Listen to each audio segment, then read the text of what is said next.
है मानव, उसको छोड़ दे, उसको तोड़ दे, उस गांठ को तोड़ दे। अगर ऐसा करता है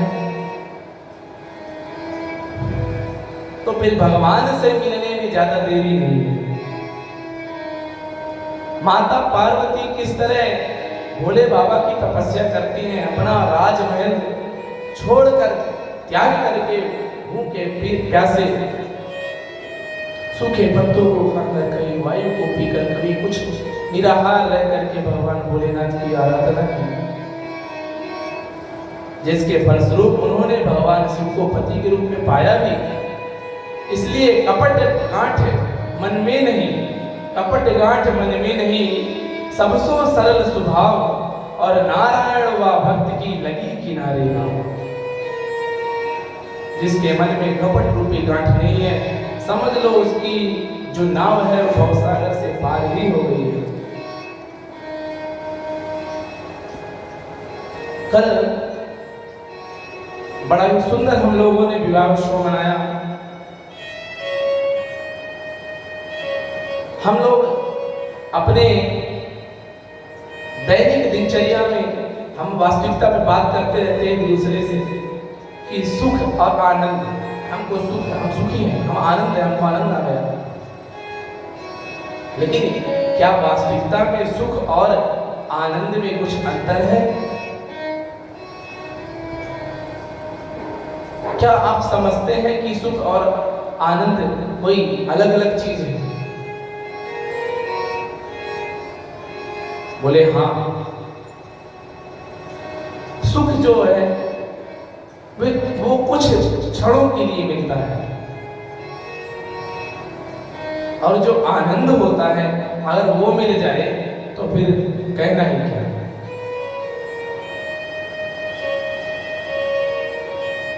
हम लोग, कोई अगर हमसे, हमारा परम मित्र मिलने आ गया तो हम ये नहीं कहेंगे कि तुमसे मिलकर, कि आपसे मिलकर हमको सुख मिला। यही कहते हैं अरे बड़े दिनों के बाद आए हो, हमको तो आपसे मिलकर आनंद हो गया।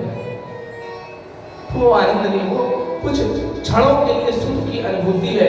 वही व्यक्ति अगर हमेशा के लिए आपके पास रुक जाए तो उसी से फिर घृणा होने लगती, तो वो आनंद नहीं हो सकता। तो आनंद क्या है?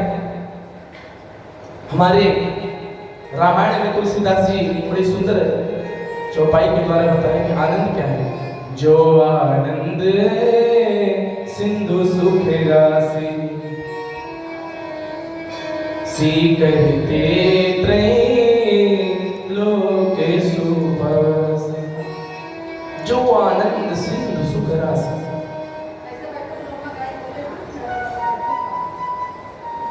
जो परमात्मा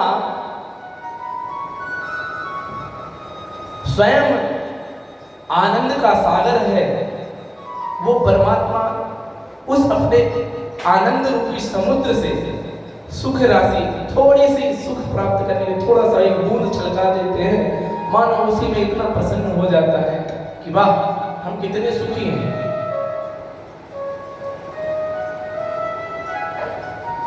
हमारा जो शिव पुराण है, मैंने एक दिन बताया था कि शिव पुराण कल्याण पुराण।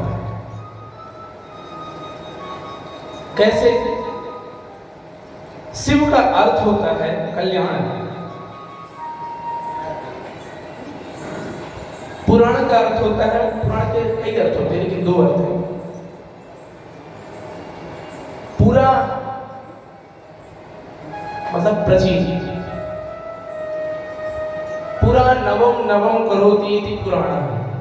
जो पुरानी वस्तु, पुरानी भगवान की कथाएं हैं जो प्राचीन, जिनको हम नहीं जानते हैं, उनको पुराणों के माध्यम से जब श्रवण करते हैं तो वो नया नया प्रतीत होता है। मानो आज ही ये घटना हमारे जीवन में घटित हो गई, आज हम मानो भगवान को पा रहे हैं। तो श्रेय का मार्ग है हमारा जो शिव पुराण है, श्रेय का मार्ग है, अर्थात कल्याण का मार्ग। यही हमारा कर्म है, यही उस कर्म के फल है। अन्यत्र कहीं जाने की आवश्यकता नहीं है, सब कुछ यही मिलता है। जैसा करोगे वैसा पाओगे। शिव पुराण में ही मैंने बताया था कि शिव जी के 2 स्वरूप हैं। कैसे? एक निष्कल, एक सकल। निष्कल जिसका कोई आकार नहीं है, सकल जिसका कोई आकार है। शिव पुराण में जो शिवलिंग है उसको निष्कल बताया गया है। और जब भगवान की कई मंदिर मूर्ति हम देखते हैं भोले बाबा की, वो सकल रूप है। सकल मतलब हम एक उनको पहचानना, एक आकृति देना कि हमको ये हमारे शिव हैं, इनके गले में हमको माला पहनानी है, इनको चंदन भी लगाना है, इनको कानों में कुंडल भी पहनाना है। एक हम आकार बना लेते हैं अपने इष्ट जी के लिए। उसको पूजा कैसे करें, इसलिए उसका एक आकार निर्धारित कर देते हैं। लेकिन शिवलिंग का कोई आकार नहीं है। भाव इसी शिव पुराण में भी आप देखे होंगे, जब ब्रह्मा और विष्णु में लड़ाई होने लगी थी कि हम बड़े तो भगवान एक विशाल स्तंभ रूप में प्रकट हो गए थे और आकाशवाणी हुई थी कि जो इस स्तंभ का और छोर आर पार पा लेगा, देख लेगा, वही श्रेष्ठ माना जाएगा। तो भगवान के 2 स्वरूप है, सकल और निष्कल। इन बातों को ध्यान में रखना चाहिए। एक भक्त है, भगवान भोले बाबा की बड़ी प्रशंसा करता है। क्यों ना करे बात, हमारे भोले बाबा प्रशंसनीय है। सब कुछ होते हुए भी सब कुछ है, निराकार होते हुए भी साकार है, अवगुणों की खान होते हुए भी गुणी के धनी है। गुण के धनी, गुण बने हैं। कैसे? अब आप देखिए, एक भक्त कहता है कि भगवान आपका बड़ा अच्छा परिवार है। ऐसा? बोले पार्वती जी है, नंदी बाबा है, कार्तिकेय है, गणेश जी है। अच्छा परिवार है आपका। आप भी है बहुत सुंदर, और आप सर्व विधान करते हैं, बड़ा अच्छा। आपको स्वरूप भी अच्छा लगता है। बोले तुम्हें बड़ा अच्छा लगता है, कारण क्या है भाई? बोले पार्वती फणी बालेंदु भस्म मंदाकिनी तथा। भगवान के साथ साथ क्या क्या है देखिए, कितनी सुंदर बात कही है उस भक्त ने। पार्वती, आपके साथ में पार्वती जी भी हैं, फणी सर्प भी हैं,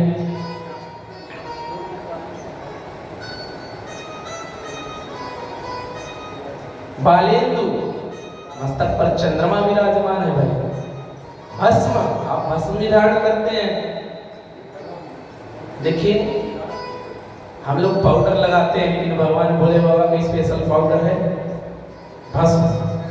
बड़ा सुंदर लेपन करके फिर जब देखो तांडव नृत्य करते हैं।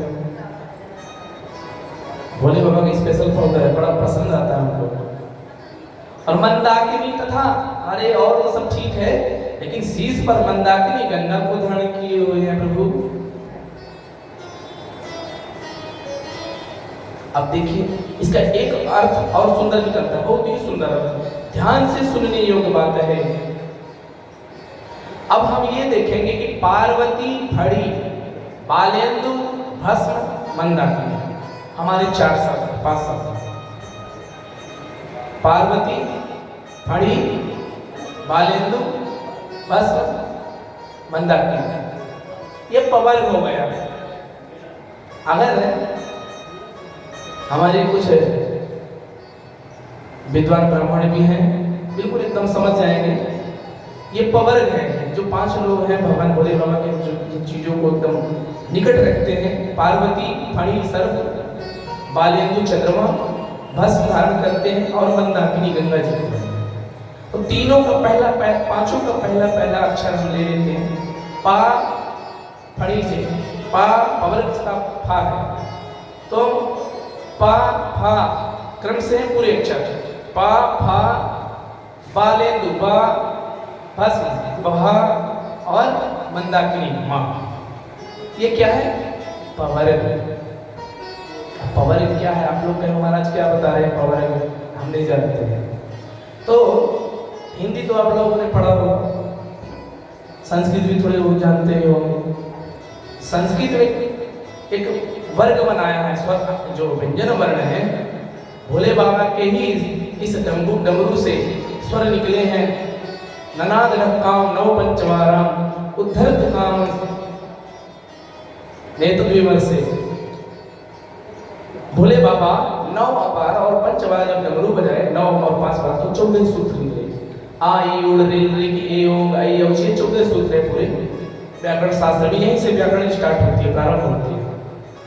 तो उसके बाद अक्षरों का विभाजन भी किया गया है। कवर्ग, चवर्ग, टवर्ग, तवर्ग और पवर्ग, 5 विभाग किए हैं। सभी विभागों में, सभी वर्गों में, एक वर्ग में 5 अक्षर है। आप गिनेंगे कवर्ग में का खा गा घा अंगा, का खा गा घा अंगा, 5 हुए। फिर उसके बाद चवर्ग आ गया,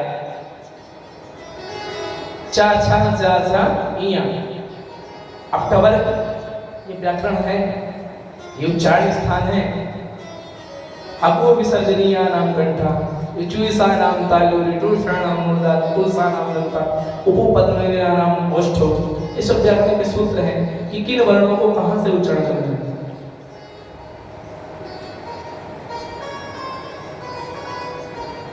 एक दिन मैं पढ़ा रहा था स्कूल में, 10वीं क्लास के बच्चे से पूछा, तुम ये बताओ तुम कक्का को कहां से बोलते हो? बोले मुंह से। बच्चा को बोले सब मुंह से बोलते हैं सर। बोले अच्छा बताओ तुम्हारे मुंह में क्या क्या है? बोले हमारे मुंह में मुंह है, क्या है?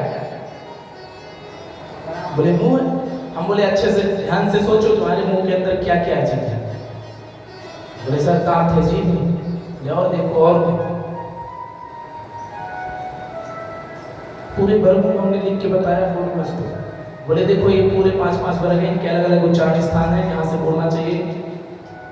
तो अकु विसर्जनीय नाम करके थोड़ा व्याकरण भी पढ़ लेते हैं, बड़ी अच्छी बात है, याद आ गई। तो जो आकार है, छोटा आ बड़ा आ, आकार और कवर्ग अकु है, और हकार हा हलवा, इनका जो उच्चारण स्थान है कंठ है। आप बोलेंगे आ, तो ना तो आपकी जीभ हिलेगी, ना आपके होंठ हिलेंगे, ना आपकी कोई दांत हिलेंगे, दंत लगेंगे, हवा केवल अंदर से आवाज आएगी, आ का खा। तो इसका उच्चारण स्थान क्या होगा? कंठ। फिर इचू ऐसा नाम तालु, तालु मतलब जीभ। तो इकार और चवर्ग, चा छा जा झा इया, सभी अक्षर जीभ से लगेंगे, जीभ का इस्तेमाल होगा। स्वर एक तो स्वर आएगा, अब आगे चलते हम लोग इसमें। तो जो पवर्ग है, पा फा बा भा मा, इसका उच्चारण स्थान ओठ है। सभी अक्षर बोलेंगे ओठ में, ओठ दोनों को टच करेंगे। तो पवर्ग मतलब एक अर्थ और कर दिया बड़ा सुंदर। बोले पवर्ग रचिता मूर्ति अपवर्ग फलप्रदा। भक्त कहता है बोले बाबा आपकी जो ये पंचमूर्ति है, पार्वती, फड़ी, चंद्रमा, मालेंदु, भस्म और ये मंदाकिनी गंगा, ये पवर्ग है। पवर्ग रचिता मूर्ति, पवर्ग से रचित आपकी मूर्ति बनी हुई है, लेकिन ये फल क्या देती है? अपवर्ग फल प्रदा। अपवर्ग मतलब मोक्ष। बोले कैसे? बोले अपवर्ग, पा फा बा भा मा रहित सो अपवर्ग कहा है।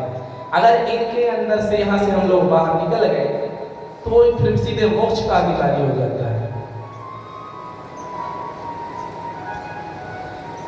बोले अब तीसरा अर्थ करता है। बोले प्रभु मैं आपको क्या बताऊं, मैं कितना सोचा हूं आपके परिवार के बारे में। आपने जो ये सुंदर धारण किया पंचभूतियों को, इनकी तो बात ही अलग है।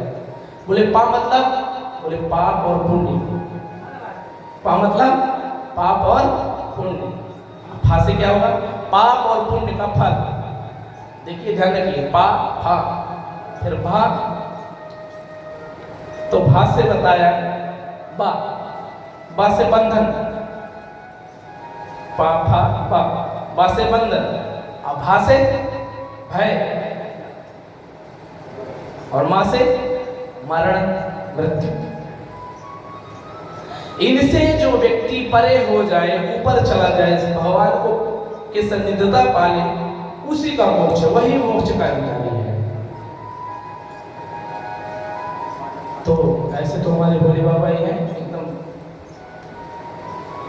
त्रिकालज्ञ हैं भगवान। 3 स्वरूप है भगवान का, सत्यम शिवम सुंदरम। गाना ना, सत्यम शिवम सुंदरम, सत्य ही शिव है, शिव ही सुंदर है। तो हमारे जो आध्यात्मिक दर्शन है इसमें सर्वोपरि सर्वव्यापी सत्ता संपन्न स्वतंत्र सर्वतंत्र भगवान शिव को कहा गया है।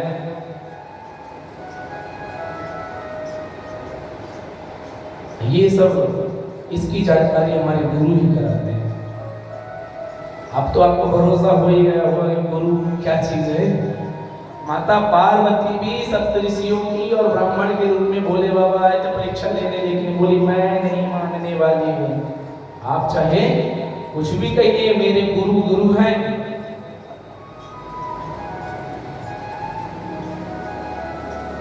सर्वथा परित्यज्य गुरुणाम वचनम द्विजः।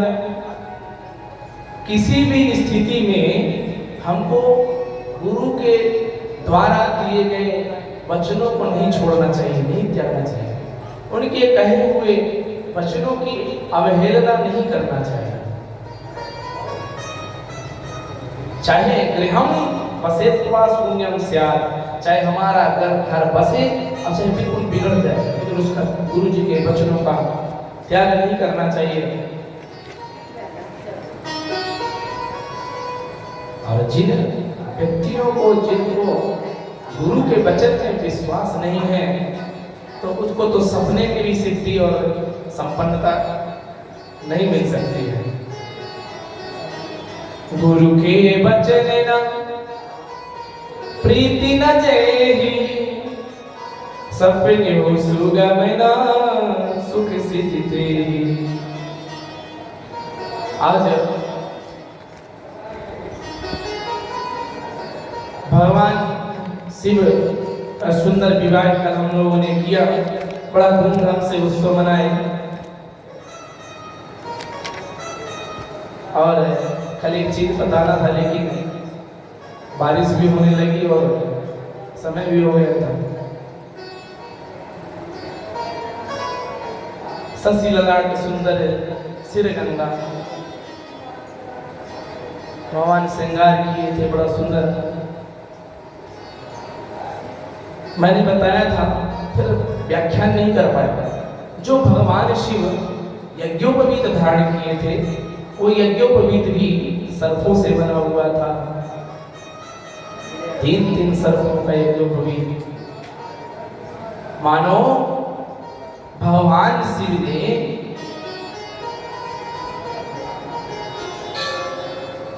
तीनों तापों को उसे यज्ञोपवीत के सूत्र में बांध करके रखा है। अरे मुझे ताप क्या व्यापित है, दैहिक दैविक भौतिक तीनों तापों को उन्होंने मानव सर्प के रूप में अपने बस में कर रखा है। भगवान शिव के एक एक श्रृंगार में महत्वता है। उन्होंने जो धारण किया है, कानों में बिच्छू धारण किए थे। बोले बिच्छू से, बोले बिच्छू अपना काम करता है, डंक मारता है, तुम भी अपने कान को डंक मारो, दूसरे की अपकीर्ति और दूसरे का के दोषों को न श्रवण करे, उसको बंद रखो। ब्याला मृग चर्म धारण किए हैं, ब्याल चर्म। इसका क्या तात्पर्य है? बोले जंगल का राजा है सिंह, वो किसी से डरता नहीं। मानो शिव ये बताते हैं कि शिव जब किसी के सिंह जब किसी से नहीं डरता तो हम शिव हैं। हम उसको भी उसकी भी खाल अपने ऊपर लपेट करके पहनते हैं, हम उससे भी हैं आगे बढ़कर। तो मनुष्य को सहनशीलता होनी चाहिए, मनुष्य के अंदर आत्मविश्वास होना चाहिए। सिंह आत्मविश्वासी होता है और जल्दी एक तो किसी के ऊपर टूटता नहीं। जब उसको भूख लगती है, अच्छा दूसरे के द्वारा लाया हुआ भोजन भी नहीं पाता, स्वयं स्वावलंबी है सिंह। भगवान मानव बता रहे हैं कि स्वावलंबी बनो अपने जीवन में।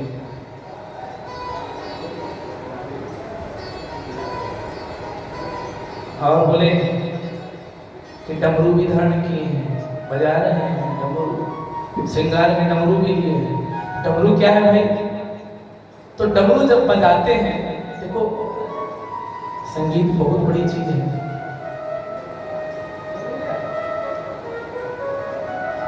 संगीत का लगभग लोप हो रहा है, क्योंकि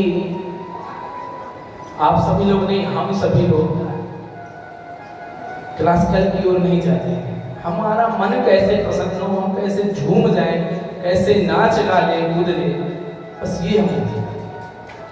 लेकिन फिर भी संगीत में ताल, लय और स्वर तो रहता है ना। मानव भगवान सिर्फ ये बता रहे हैं कि मनुष्य को अपने जीवन को एक ताल और लय में चलना चाहिए, जीवन को चलाना चाहिए। थोड़ा सा भी अगर ऊपर नीचे हुए तो जीवन बर्बाद हो जाएगा। मतलब अपने जीवन को लय में रखना है, व्यवस्थित रखना है। कहते हैं ना सुर बिगड़ गया है, सुर नहीं बिगड़ना चाहिए। बोले लय थोड़ी सी टूट गई, आगे ऊपर गाने वाला आगे जा रहा है, बजाने वाला पीछे जा रहा है, तो ये जीवन ऊपर नीचे नहीं होना चाहिए, एकदम सब में चलना चाहिए। भगवान भोले बाबा का डमरू भी यह बता रहा है कि मनुष्य का लय न बिगड़े, स्वर में रहे, लय में रहे। बोले त्रिशूल धारण किए हैं भोले बाबा। बोले त्रिशूल मतलब त्रिशूल, जिनमें 3 शूल हो, त्रिशूल। भोले बाबा का जो त्रिशूल है कोई साधारण त्रिशूल नहीं है। मानो भोले बाबा त्रिशूल धारण करके यह बताते हैं कि दैहिक, दैविक, भौतिक, ये 3 प्रकार के जो ताप होते हैं, ये मेरे त्रिशूल में बंधे हुए हैं। और जो भक्त मेरी पूजा आराधना करेगा, उनको ये त्रिशूल तीनों तापों से उनको बचा लेगा, उनका निवारण कर देगा। भोले बाबा भस्म भी धारण किए हुए हैं। मैंने बताया था कि भगवान शिव से एक भक्त ने पूछा, बोले बाबा आप क्रीम पाउडर लगा लिया करिए, क्या मरे हुए मुर्दे हुए मरे हुए जीव के भस्म को, राख को धारण करते हैं, अच्छा नहीं लगता है? बोले हमें तो अच्छा लगता है। बोले आपको इतना अच्छा क्या लग गया है भाई कि मरे हुए मुर्दा, जला हुआ मुर्दा, उसका भस्म लगाते हो, राख लगाते हो? बोले बात ये है कि वो जीव धन्य है जो जिंदगी में कभी भगवान का है कि मेरा नाम नहीं लिया है, और मरने के बाद 4 व्यक्ति उसको लेकर के जाते हैं और मेरा नाम जपते हैं, राम नाम जपते हैं। तो धन्य है वह जीव जो मरने के बाद भी व्यक्ति से मेरा नाम जपा करके जाए। तो जीवित व्यक्ति से अच्छा तो मरा हुआ मुर्दा ठीक है भाई, इसलिए मैं खुश हो जाता हूँ, तो उस मुर्दे के भस्म को धारण करता हूँ। अब भगवान भोले बाबा की बारात तो कहो ही मत, ना आना वाहन ना आना वैसा, वैसे शिव समाज देखा। तो अब जैसे दूल्हा होगा वैसे क्या बारात होगी। जब दूल्हा ही खतरनाक है तो बारात तो और खतरनाक होगी। बोले जब बालक की बारात, बोले देखो भाई बारात में कोई उपरांग कोई कुछ नहीं करेगा, खाना उपरांग खाना पीना नहीं रहेगा, अच्छे घर में बारात जा रही है, कोई नाव नहीं धरवाना। तो सब सतर्क हो जाते हैं। अब भोले बाबा भी कहते हैं देखो भाई जैसे मैं सजाया वैसे तुम लोग सब लोग एकदम तैयार होकर के चलना है, बारात अच्छी होनी चाहिए, अपमान नहीं होना चाहिए हमारा मामला। जस दूल्हा तस बनी बारात, और तो विविध हो ही मग जाता। जैसे दूल्हा है वैसे बारात सज गई थी, और रास्ते में जब बारात जा रही थी तो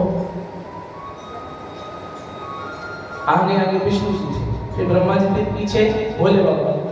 अब भोले बाबा अपने भैया सवारी पर बैठे थे। कैसे बैठे थे? नंदी जी लिए जा रहे हैं और पीछे तरफ मुंह कर लिए हैं, बढ़िया त्रिशूल लेकर डमरू लेकर बजाते हुए जा रहे हैं। नंदी आगे चल रहे हैं, वो पीछे मुड़े बैठे हैं। कोई भूत प्रेत बीच में नाच रहे हैं, कोई डाकनी पिशाचनी आगे चल रही है, कुछ पीछे हैं जिनके मुंह नहीं है, किसी के पेट ही नहीं है, किसी के बड़े बड़े दांत हैं तो किसी के एक भी दांत नहीं है, पूरा मुंह खोखला।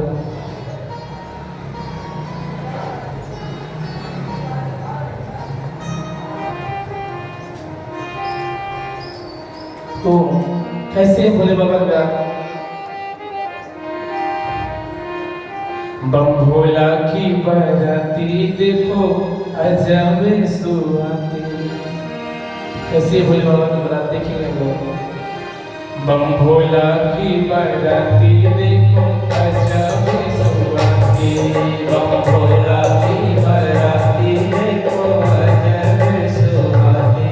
बम भोला की बराती देखो अजब सुहाती। बम भोला की बराती देखो अजब सुहाती। अजब सुहाती देखो अजब सुहाती। अजब सुहाती देखो अजब सुहाती। अजब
मोरिया बाकी ओ बाबा की बाराती जब सुहागी बंगोला की बारातिया जब सुहागी देखो जब सुहागी जब सुहागी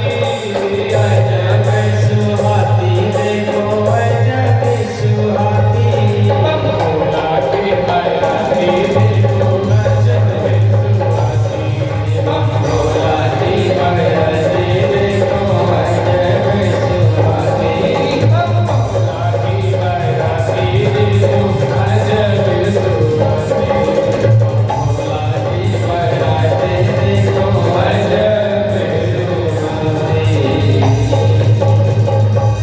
जब बड़ी सुंदर भगवान की बारात थी।